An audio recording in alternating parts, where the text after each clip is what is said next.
નમસ્કાર દર્શક મિત્રો, આપ નિહાળી રહ્યા છો સાઈ ગ્રુપ મીડિયા હાઉસ દ્વારા સંચાલિત નવસારી લાઈવ અને ઝટપટ ન્યૂઝ અને પોલીસ લાઈન બાજુ જે ડિમોલિશન ચાલી રહ્યું હતું અને નવસારીના પોલીસ લાઈન બાજુ જે ડિમોલિશન ચાલી રહ્યું હતું, ડિમોલિશન દરમિયાન એક દિવાલ તૂટી જવા પામી છે અને જે દિવાલ તૂટવાના કારણે આ લાઇટનો પોલ કે જેને હાલ આપ જુઓ છો 4 મજૂરો પકડીને ઊભા છે એ અને સાથે જ આ ઘરના જે લેડીઝ કહી રહ્યા છે એનું તમે પત્રુને જોઈ શકો છો. સાથે જ ઘરવખરીની અંદર એમણે રાખેલા ચોખા જે ખરા એ સાફ કરીને તેની અંદર પણ ધૂળ પહોંચી જવા પામી છે અને આ ઘટનાની જાણ સૌથી પહેલા પૂર્વ નગરસેવક અને કહી શકાય કે ભાઈ દસરા ટેકરીના નહીં પણ એમના સમાજના 108 કારણ કે કોઈ પણ ઘટના બને સૌથી પહેલા વિજયભાઈ હાજર હોય ને હોય ચૂંટણી પ્રચાર પોતાનો મૂકી અને વિજયભાઈ આવી પહોંચે છે. વિજયભાઈ, શું ઘટના થઈ?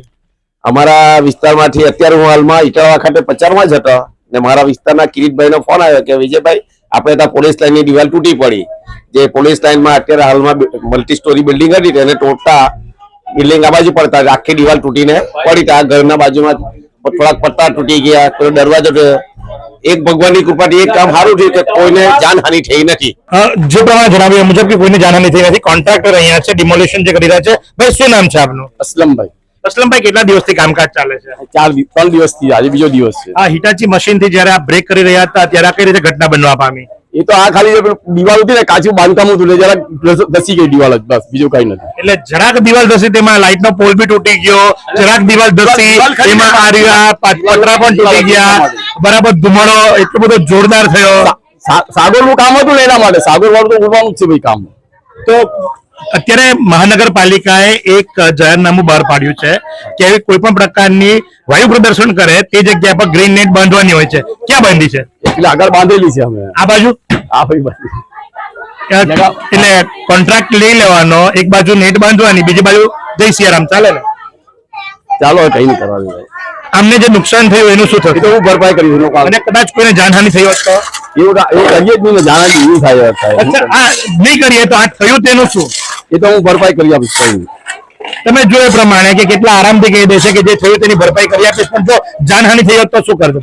આગળની સાઈડે નેટ બાંધી, કારણ કે આગળનું દેખાય પાછળનું નહીં દેખાય એટલે નેટ ની બાંધવી. અને આ પ્રમાણે નવસારીમાં ચાલી રહ્યું છે કોન્ટ્રાક્ટરનું કામકાજ.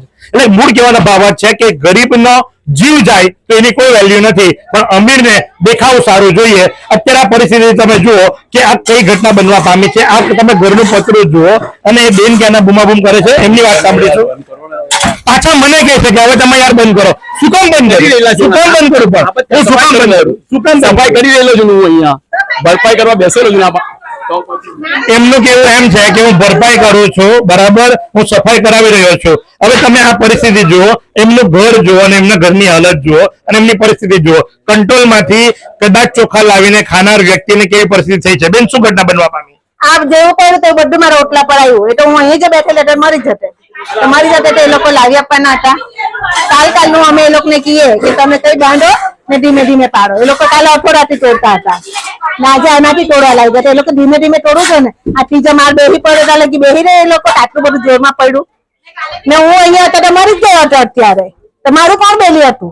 એ તો કે ભરપાઈ કરી આપું છું, તો કે ભરપાઈ કરી. અને પાછા એમ કે જરા દિવાલ પર તમે વિચાર કરો કે મહાનગર આ તમે જુઓ દિવાલ એને કેટલા મોટા અથડાથી એને તોડવી પડે છે, તે છતાં બી અને આ આખો થાંભલો જે ખરો લાઇટનો તે તૂટી જવા પામ્યો છે.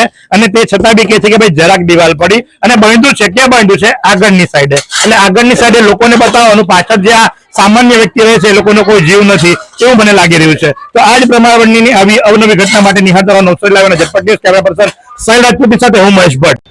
શું તમે શરીરના સાંધાના દુખાવાથી પીડાઈ રહ્યા છો કે પછી તમે કોઈ સ્પોર્ટ્સ ઇન્જરીથી પીડાઈ રહ્યા છો? લકવાની બીમારી બાદની પીડા સહન કરી રહ્યા છો? શું તમને સ્પાઇનલ પ્રોબ્લેમ છે? તો આ તમામ દુખાવાને હવે બાય બાય કરી દો, કારણ કે માસ્ટર ડિગ્રી ધરાવતા ખૂબ જ અનુભવી ફિઝિયોથેરાપિસ્ટ ડૉક્ટર અમિત પટેલ પાસે તમે આ તમામ સમસ્યાઓનું સચોટ નિદાન કરાવી ફરીથી નોર્મલ જિંદગી જીવી શકો છો. તો સરનામું નોંધી લો. Comprehensive care centre, DD street, library પાસે, અનુરાગ સારીઝની લાઇનમાં, નવસારી.